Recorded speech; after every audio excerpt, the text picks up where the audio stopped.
এই ভিডিওতে শর্ট প্রশ্নগুলো আলোচনা করব। এমসিকিউর 1 নম্বর, সিজিএস পদ্ধতিতে তাপের যান্ত্রিক তুল্যাঙ্কের মান। এর অ্যান্সার হচ্ছে বি 4.2 × 10⁷ আর্ক পার ক্যালোরি। আর এসআই প্রসেসে যান্ত্রিক তুল্যাঙ্কের মান হলো 1। নির্দিষ্ট আয়তনের বায়ুকে জলীয় বাষ্পের পরিমাণ নির্দেশক ভৌত রাশিটি হলো আর্দ্রতা। ঘরের তাপমাত্রা শিশিরাঙ্কের সমান হলে আপেক্ষিক আর্দ্রতার মান হবে 100%। নিচের কোনটি উচ্চ অবস্থান্তর? এটার অ্যান্সার হবে বাষ্পীভবন। সিজিএস পদ্ধতিতে সীসার আপেক্ষিক তাপ 0.03 ক্যালোরি পার গ্রাম ডিগ্রি সেন্টিগ্রেড। বলছে এসআইতে এর মান কত? তো এসআই এর মানটা বার করার জন্য এর সঙ্গে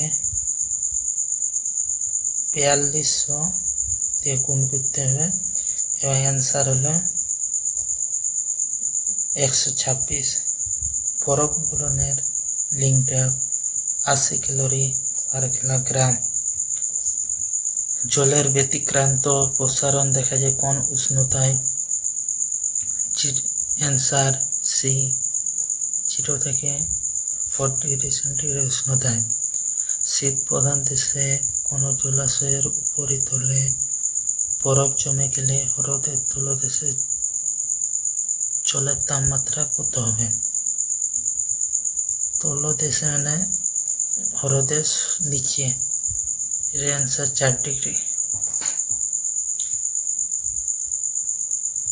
0 ডিগ্রি সেন্টিগ্রেড উষ্ণতায় 1 গ্রাম বরফ 80 ক্যালোরি তাপ গ্রহণের ফলে 1 গ্রাম জলে পরিণত হলে জলের উষ্ণতা হবে 0 ডিগ্রি। অতি সংক্ষিপ্ত উত্তর ভিত্তিক প্রশ্ন। 1 নম্বর, তাপের যান্ত্রিক তুল্যাঙ্কের সংজ্ঞা দাও। তাহলে একক পরিমাণ তাপ উৎপন্ন করতে যে পরিমাণ কার্য করতে হয় তাকে তাপের যান্ত্রিক তুল্যাঙ্ক বলে। অসম্পৃক্ত বাষ্পকে কিভাবে সম্পৃক্ত করা যায়? অসম্পৃক্ত বাষ্পকে সম্পৃক্ত করা হয় দুভাবে। একটা টেম্পারেচার কমিয়ে আর চাপ বৃদ্ধি করে। শিশিরাঙ্ক কাকে বলে? যে নির্দিষ্ট তাপমাত্রায় জলীয় বাষ্প দ্বারা বায়ু সম্পৃক্ত হয় তাকে শিশিরাঙ্ক বলে। আর্দ্রতাকে কত রকম ভাবে প্রকাশ করা যায়? আর্দ্রতাকে 2 রকম ভাবে প্রকাশ করা যায়। একটা পরম আর্দ্রতা আর একটা আপেক্ষিক আর্দ্রতা। অবস্থার পরিবর্তনের জন্য যে তাপের প্রয়োজন হয় তাকে নিম্নতাপ বলে। কোন উষ্ণতা জলের ঘনত্ব সর্বাধিক? 4 ডিগ্রি সেন্টিগ্রেড উষ্ণতায়। কিউ সমান mst। এই সমীকরণে ms মানে কি? ms মানে হচ্ছে তাপ গ্রাহিতা।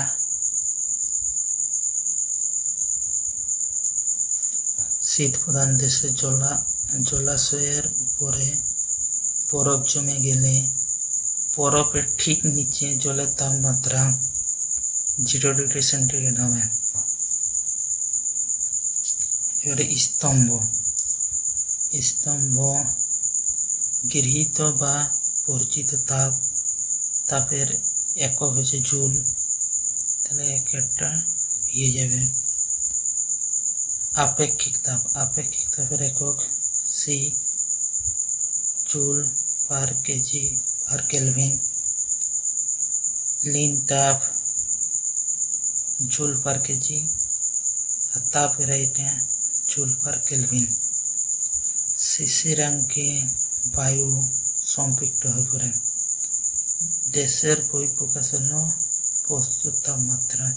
তাপের বহিঃপ্রকাশ। তাপ হলো বস্তু কণার অবস্থার পরিবর্তিত রূপ। তরলের তাপমাত্রা বৃদ্ধিতে বাষ্পায়নের হার বৃদ্ধি পায়। ড্যাশ বর্জনকুণ্ডে বস্তুর তাপমাত্রা হ্রাস পায়। তাপ এ সত্য মিথ্যা। জলসম কিছু পরিমাণ জলের আয়তনকে বোঝায়, এটা মিথ্যা। যে কোনো উষ্ণতাতে বাষ্পায়ন হয়ে থাকে, না, এটা মিথ্যা। 0 ডিগ্রি সেন্টিগ্রেড বা তার কম তাপমাত্রাতে বাষ্পায়ন হয় না। খোলা তরলের উপরিভাগে বাষ্প হলো অসম্পৃক্ত, এটা ভুল। এটা হচ্ছে সম্পৃক্ত। তাপগ্রাহীতে কিছু পরিমাণ তাপকে বোঝায়, এটা ভুল।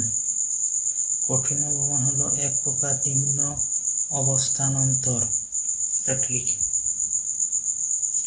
তো বন্ধুরা, এই চ্যানেলে ক্লাস 9-এর সমস্ত চ্যাপ্টারের অনুশীলনীগুলি করানো হবে, তাই তোমরা চ্যানেলটাকে সাবস্ক্রাইব করে নাও এবং ভালো লাগলে লাইক করো এবং বন্ধুদের সঙ্গে শেয়ার করো।